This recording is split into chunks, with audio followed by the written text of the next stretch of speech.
Hi all, welcome back to my channel. ಇವತ್ತಿನ recipe ಬಗ್ಗೆ ಹೇಳೋದಾದರೆ ತುಂಬಾ ಈಸಿಯಾಗಿ ಮತ್ತು ಸಿಂಪಲ್ ಇಂಗ್ರೀಡಿಯೆಂಟ್ಸ್ನ ಯೂಸ್ ಮಾಡಿಕೊಂಡು ಯಾವ ರೀತಿಯಾಗಿ ನಾವು ಚಿತ್ರಾನ್ನ ಮಾಡೋದು ಅಂತ ತಿಳಿಸ್ಕೊಡ್ತಿದ್ದೀನಿ. ನಾನಿಲ್ಲಿ ಮೊದಲಿಗೆ ಒಂದು ಪಾತ್ರೆಯನ್ನು ತಗೊಂಡಿದ್ದೀನಿ. ಅದಕ್ಕೆ ಒಂದು 2 ಸ್ಪೂನ್ ಆಗುವಷ್ಟು ಆಯಿಲ್ನ ಸೇರಿಸ್ಕೊತಾ ಇದ್ದೀನಿ. ಹಾಗೆಯೇ ಒಂದು ಅರ್ಧ ಸ್ಪೂನ್ ಆಗುವಷ್ಟು ಸಾಸಿವೆ, ನಂತರ ಅರ್ಧ ಸ್ಪೂನ್ ಆಗುವಷ್ಟು ಜೀರಿಗೆನೂ ಸಹ ಸೇರಿಸ್ಕೊಂಡು, ನಂತರ ಒಂದು 2 ಸ್ಪೂನ್ ಆಗುವಷ್ಟು ಕಡಲೆಬೇಳೆ, ಹಾಗೆಯೇ ಒಂದು 2 ಸ್ಪೂನ್ ಆಗುವಷ್ಟು ಕಡಲೆಬೀಜ, ನಂತರ 1 ಸ್ಪೂನ್ ಆಗುವಷ್ಟು ನಾನಿಲ್ಲಿ ಉದ್ದಿನಬೇಳೆನ ಬಳಸ್ತಾ ಇದ್ದೀನಿ. ಇದನ್ನು ಸ್ವಲ್ಪ ಹೊತ್ತು ನೀವು ಫ್ರೈ ಮಾಡ್ಕೊಬೇಕಾಗತ್ತೆ. ಇದೇ ಪಾತ್ರೆಗೆ ನಾನಿಲ್ಲಿ ಕಟ್ ಮಾಡಿರುವಂತಹ ಹಸಿಮೆಣಸಿನ್ಕಾಯಿ ಹಾಗೆಯೇ ಕರಿಬೇವಿನ ಸೊಪ್ಪನ್ನು ಸೇರಿಸ್ಕೊಂಡು ತಿರ್ಗಾ ನೀವಿಲ್ಲಿ ಫ್ರೈ ಮಾಡ್ಕೊಳ್ಳಿ. ನಿಮಗಿಲ್ಲಿ ಕಡಲೆಬೇಳೆ ಹಾಗೆಯೇ ಕಡಲೆಬೀಜ ಎಲ್ಲ ಸ್ವಲ್ಪ ಬ್ರೌನ್ ಕಲರ್ ಆಗೋವರೆಗೂ ನೀವು ಫ್ರೈ ಮಾಡ್ಕೊಬೇಕಾಗತ್ತೆ.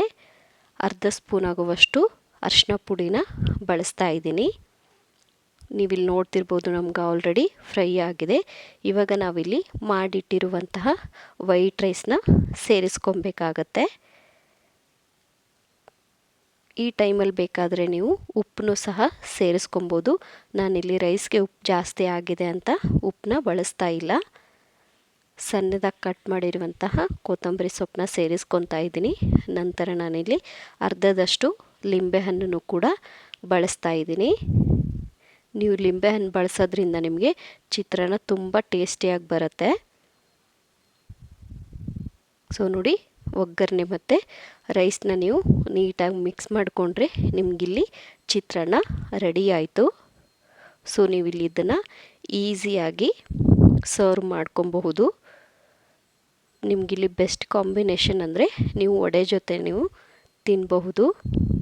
ಸೊ ನೋಡಿದ್ರಲ್ಲ ಫ್ರೆಂಡ್ಸ್, ಎಷ್ಟು ಈಸಿಯಾಗಿ ನಾವು ಚಿತ್ರಾನ್ನನ ಮಾಡ್ಕೊಬಹುದು ಅಂತ. ಹಾಗಿದ್ರೆ ಯಾಕೆ ವೆಯ್ಟ್ ಮಾಡ್ತಿದ್ದೀರಾ? ಇವಾಗಲೇ ಹೋಗಿ ರೆಸಿಪಿನ ಟ್ರೈ ಮಾಡಿ ಹೇಗಿತ್ತು ಅಂತ ಕಮೆಂಟ್ ಸೆಕ್ಷನಲ್ಲಿ ಕಮೆಂಟ್ ಹಾಕೋದನ್ನು ಮರಿಬೇಡಿ. ಇದೇ ಥರ ನನ್ನ ವಿಡಿಯೋಗೆ ಸಪೋರ್ಟ್ ಮಾಡ್ತಾಯಿರಿ. And thank you for watching.